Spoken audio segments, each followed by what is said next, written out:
안녕하세요. 오늘 여러분과 함께 이야기 나눠볼 책은요, 바로 베스트셀러 에세이 태수 작가의 어른의 행복은 조용하다입니다. 이 책이 우리한테 어떤 이야기를 들려주는지 지금부터 한번 같이 들여다볼까요? 자, 한번 이런 질문으로 시작해 볼게요. 우리 도대체 언제 가장 행복하다고 느낄까요? 한번 곰곰이 생각해 보세요. 아마 딱 떠오르는 건 뭔가 큰 걸 잃었을 때 아니면 뭐 생일이나 기념일 같은 아주 특별한 날. 그쵸? 막 화려하고 시끌벅적하고 남들이 다 와 해주는 그런 순간들 말이에요. 근데 솔직히 한번 생각해 보세요. 그런 엄청난 행복만 쫓아다니는 거 좀 지치지 않나요? 뭔가 버겁다는 생각 안 드세요? 자, 이제부터 이 이야기를 좀 더 깊게 파고들어 볼 건데요. 도대체 우리는 왜 행복해지려고 애쓸수록 더 지쳐만 가는 걸까요? 첫 번째 이야기, 바로 행복을 향한 지친 질주입니다.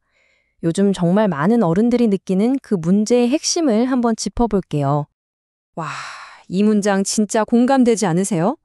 진짜 맛있게 떡볶이 먹고 있었는데 갑자기 친구가 올린 해외여행 인스타그램 사진 떡 한 장에 내 떡볶이가 막 초라해지는 그 느낌. 다들 한 번쯤은 겪어보셨죠? 바로 이거예요. SNS를 보면서 끊임없이 남과 나를 비교하는 거. 이게 우리를 지치게 만드는 가장 큰 이유 중 하나라는 거죠. 그럼 이 지긋지긋한 경주에서 우리가 벗어날 방법은 없을까요? 다행히 이 책이 행복에 대한 아주 새로운 정의를 내려줍니다. 그러니까 핵심은 뭐냐면 목표 자체를 확 바꿔버리는 거예요. 행복해지는 것이라는 저 높은 목표를 향해 달려가는 게 아니라 반대로 불행해지지 않는 것. 어때요? 행복이라는 산을 오르려고 끙끙대는 대신에 불행이라는 구덩이에만 빠지지 않게 나를 잘 지키는 거죠. 이게 훨씬 현실적이면서도 듣기만 해도 마음이 좀 편안해지지 않나요? 바로 이거예요. 이 그림을 보시면 딱 이해가 되실 거예요. 왼쪽처럼 행복을 더하기 하려고 애쓰는 게 아니라 오른쪽처럼 내 삶에서 불행을 빼기 해 나가는 거죠. 막 짜릿하고 엄청난 기쁨을 찾아다니는 대신 그냥 오늘 하루 울 일만 없어도 성공이다. 이렇게 생각하는 거예요. 그럼 이 책에서 말하는 어른의 행복은 구체적으로 뭘까요? 바로 별일 없는 평범한 하루가 주는 그 조용한 만족감이에요. 이 문장이 정말 핵심인데요. 조용함은 웃을 일이 없는 상태가 아니라 울릴 일이 없는 상태다. 막 웃을 일이 없어도 괜찮다는 거예요.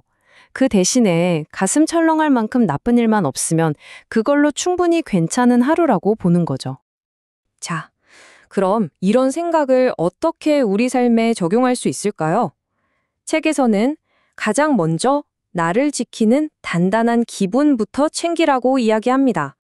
불행에 빠지지 않는 힘, 그 수비력을 키우는 가장 기본적인 방법 두 가지가 뭘까요? 바로 체력을 기르는 것, 그리고 잠을 잘 자는 것. 에이, 너무 뻔한 거 아니야? 싶으실 수도 있는데 작가는 이게 모든 것의 시작이라고 정말 강조해요. 아니, 근데 왜 하필 체력일까요? 여기 그 답이 있습니다. 다정함은 체력에서 나온다. 생각해보면 진짜 맞는 말이거든요. 몸이 너무 피곤하고 지치면 나 자신한테는 물론이고 내가 사랑하는 사람들한테조차 다정하게 대할 여유가 없어지잖아요. 결국 나를 지키는 힘, 또 좋은 관계를 만드는 힘, 이 모든 게 건강한 몸에서 시작된다는 뜻이죠.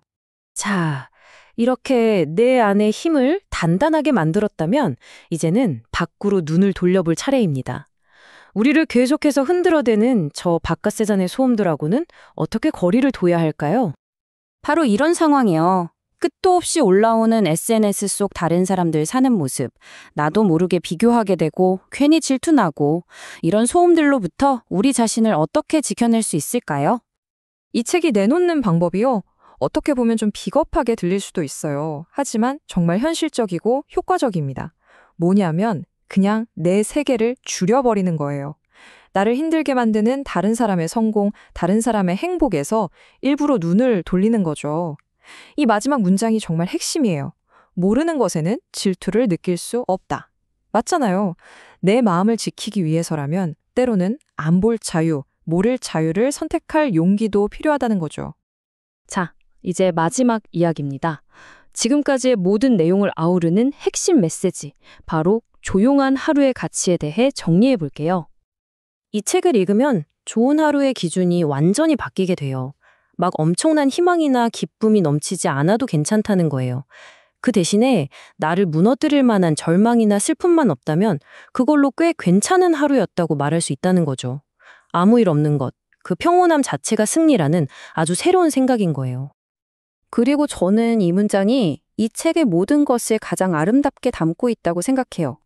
아무 일도 없이 지나간 이 조용한 하루들은 우리 인생의 공백이 아닌 여백이니까. 텅 비어버린 시간이 아니라 잠시 숨을 고르고 다음을 생각할 수 있는 소중한 여백이라는 말. 이게 바로 우리가 가슴에 새겨야 할 이 책의 마지막 메시지가 아닐까 싶습니다. 자, 이렇게 어른의 행복은 조용하다 라는 책을 같이 한번 쭉 훑어봤습니다. 마지막으로 여러분께 질문 하나를 던지면서 마무리할게요. 퇴근하고 마시는 시원한 맥주 한 캔일 수도 있고, 좋아하는 음악 들으면서 그냥 걷는 시간일 수도 있겠죠. 아니면 사랑하는 사람과 나누는 별거 아닌 대화일 수도 있고요. 여러분의 하루를 단단하게 받쳐주는 여러분만의 조용한 행복은 무엇인가요? 오늘 한번 가만히 생각해 보시는 건 어떨까요?